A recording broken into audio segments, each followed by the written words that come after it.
مسروق ابن اجدع فرماتے ہیں رحمہ اللہ کہ صحبت 70 نبی صحابیہ کہ میں نے 70 صحابہ کی صحبت اٹھائی سے مراد ہے کئی صحابہ. 70 کا لفظ عدد کے لیے نہیں ہوتا، کثرت کے لیے ہوتا ہے. تو میں نے ان سب کا علم 6 آدمیوں میں دیکھا. عمر بن خطاب، عبداللہ بن مسعود، علی بن ابی طالب مہاجرین میں سے، زید بن ثابت، معاذ بن جبل، ابی بن کعب انصار میں سے. پھر ان 6 کے ساتھ میں رہا تو میں نے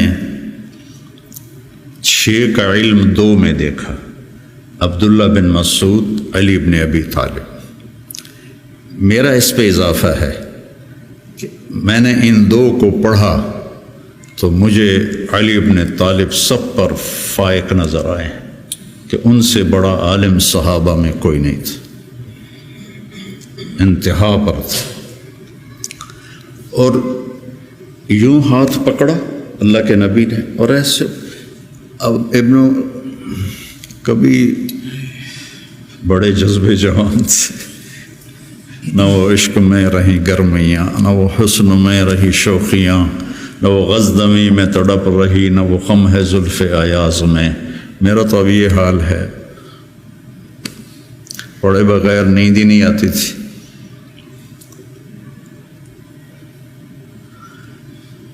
سب سے زیادہ حضرت علی کے فضائل ہیں، سب سے زیادہ مرتبہ وہی ہے جو اہل السنت والجماعت کا ہے. لیکن آپ پڑھیں البدایہ والنہایہ، جب ترجمہ کا لفظ آتے ہیں تو سب سے زیادہ حضرت علی رضی اللہ عنہ کے فضائل ہیں.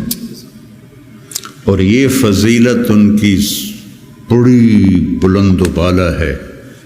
ایسے ہاتھ پکڑ کے یہاں لگایا، یا علی اطرضى ان یکون منزلک مقابل منزلی فی الجنہ. حضرت فاطمہ کی وجہ سے نا کتنا بڑا مقام ہے.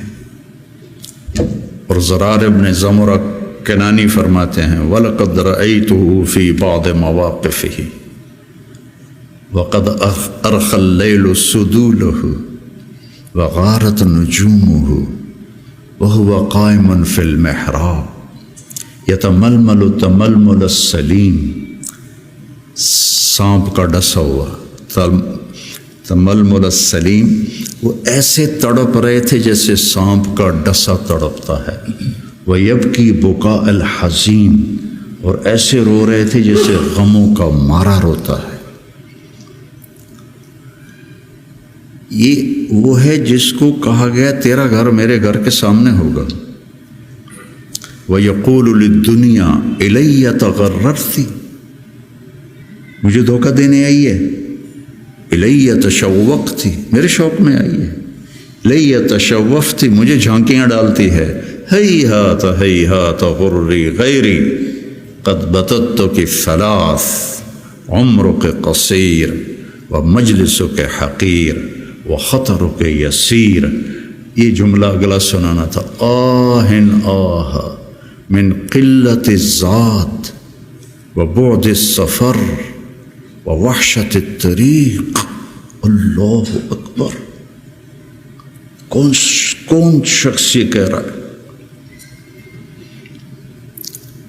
قلت الذات، نبی کے گھر کے سامنے گھر قلت الذات سے ہو سکتا؟ بعد السفر ووحشت الطریق. اللہ اکبر. اور علم ایسے تھا کہ یتفجر العلم من جوانبہ وتنطق الحکمت من نواحیہ. اس جملے کو یہ میں آپ کو آج سے کوئی 40 سال پہلے حیات الصحابہ پڑھی تھی، اور اس میں یہ علی کی رضی اللہ عنہ کی صفات کو میں نے یاد کیا تھا. تو آج آپ کی برکت سے وہ زبان پہ آ گئی ہیں. ان کے روئیں روئیں سے علم کے چشمے پھوٹتے تھے، اور حکمت نے ان کو گھیرے میں لیا ہوا تھا۔ میں نے یاد بھی کیا، میں نے ترجمے بھی کیے، لیکن اس کو حقیقی طور پر میں سمجھا، گلگت جا رہے تھے تو راستے میں بڑے خوبصورت مناظر آتے ہیں، چلاس پر تو پھر کالے پہاڑ شروع ہو جاتے، اس سے پہلے بڑے خوبصورت مناظر آتے، پہاڑوں سے ایسے چشمے گر رہے ہوتے۔ تو ایک پہاڑ سے گزرے نا تو اس میں سے چشمے بہت سارے گر رہے تھے ایسے، تو ایک دم مجھے یہ جملہ سمجھ میں آیا کہ میں نے گاڑی رکوا لی، میں نے کہا یار وکھن دو، میں ان کو ایسے دیکھ رہا تم یتفجر العلم من جوانبہ، پہاڑ کے پتھروں سے چشمے نکل رہے تھے 15-20، تو انہوں نے پورے پہاڑ کو خوبصورت بنا دیا تھا۔ اب تصور کرو اگر اس پہاڑ کے ہر پتھر سے چشمہ پھوٹ رہا ہو تو کتنا خوبصورت ہوگا۔ علی کو اس جملے میں پہاڑ دکھایا گیا ہے، اور اس کے ایک ایک پتھر سے علم کے چشمے نکل رہے ہیں، اس کے ایک ایک روئیں سے علم کے چشمے نکل رہے ہیں۔ وہ کیا چیز ہوگی؟ اور حکمت زبان کا بول ہے، من یؤت الحکمت فقد اوتی خیرا کثیرا، اور ان کو حکمت نے چاروں طرف سے گھیرے میں لے لیا ہے۔ صرف ان کی زبان کا فعل نہیں رہا حکمت، بلکہ پورے وجود نے حکمت کا لباس پہن لیا ہے۔ اور پھر وہ کہتے ہیں قلت الزاد بعد السفر وحشت الطریق،